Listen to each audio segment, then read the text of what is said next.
दुबईतल्या भारत-पाक सामन्याकडे cricket प्रेमींनी पाठ फिरवलेली आहे आणि अजूनही 50% तिकीटं शिल्लक आहेत। चॅम्पियन्स ट्रॉफीच्या वेळेला 4 मिनिटांमध्ये तिकीटं ही संपलेली होती। ठाकरेंच्या शिवसेनेनं सुद्धा भारत-पाक सामन्याला विरोध केलाय। 14 तारखेला सामन्याच्या दिवशीच ठाकरेंची शिवसेना माझं कुंकू माझा देश अभियान राबवणार आहे। 14 सप्टेंबरला दुबईच्या मैदानामध्ये होणाऱ्या भारत-पाकिस्तान सामन्याकडे क्रिकेट प्रेमींनी पाठ फिरवली। 11 सप्टेंबरच्या सायंकाळपर्यंत या सामन्याची 50% तिकीटं उपलब्ध होती।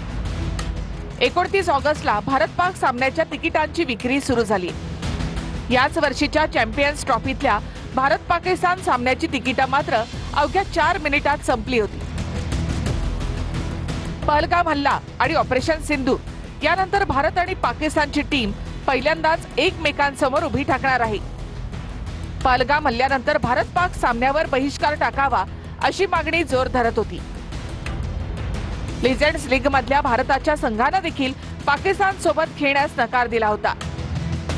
ठाकरेंच्या शिवसेनेनं देखील भारत-पाक सामन्याला विरोध दर्शवलाय।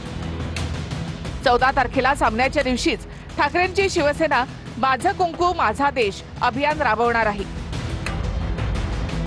मातोश्रीवरच्या बैठकीतही उद्धव ठाकरेंनी कार्यकर्त्यांना या विरोधात आक्रमक होण्याचे आदेश दिले आहेत। पदाधिकाऱ्यांच्या बैठकीमध्ये उद्धव ठाकरे काय म्हणाले ते आपण पाहूया।